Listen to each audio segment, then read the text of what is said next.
Have you ever wondered what would happen if your favorite fairy tales were told in a more realistic way?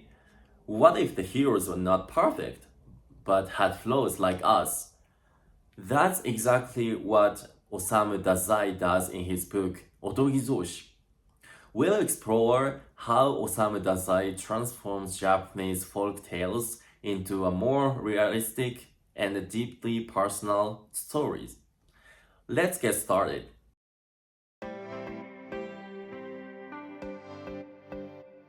Osamu Dazai is one of Japan's most famous modern authors, best known for works such as No Longer Human or The Setting Sun. His writing often explores themes of alienation, despair, or finding a meaning in a confusing world. Otogizoshi, written in 1945, is a retelling of Japanese classic folk tales. Otogizoshi itself means fairy tales, and he gives them a completely new perspective. Instead of focusing on the magical and happy endings, he uses the stories to reflect on human weaknesses, flaws, and emotions. The book has a few short stories, and each one is based on a traditional Japanese tale. Let me tell you about some of them. First, the tale of Urashima Taro.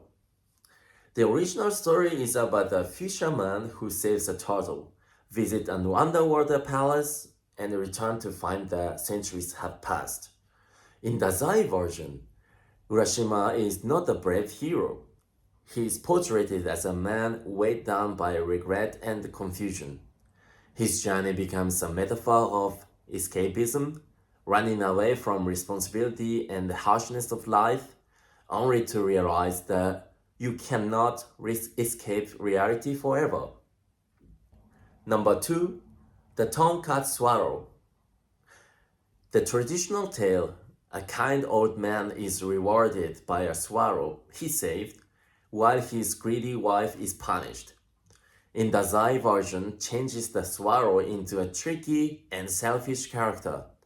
The story is no longer about kindness, but about human greed and betrayal.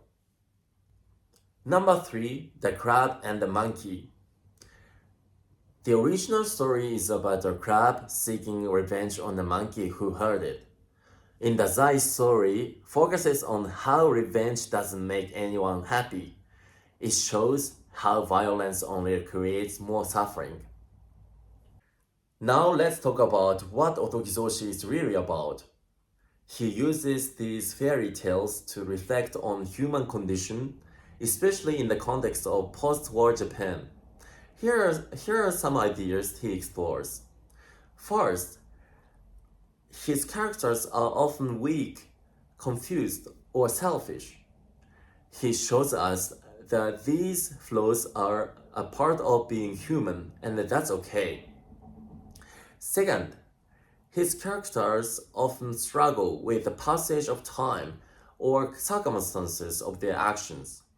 He uses this to explore how hard it is sometimes to accept change or move forward in life. In addition, like much of Dazai's work, these stories are filled with a sense of isolation, reflecting how people feel disconnected from others or even from themselves. Lastly, by retelling these classic Japanese tales in a darker and more realistic way, Dazai questions values and morals that these tales originally taught.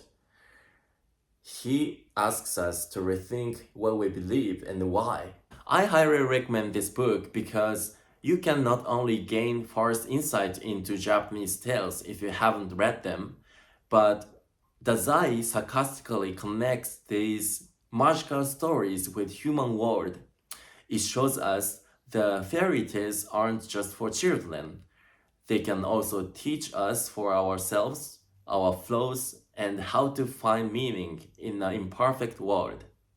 So what do you think about the idea of turning happy fairy tale into sad and realistic stories?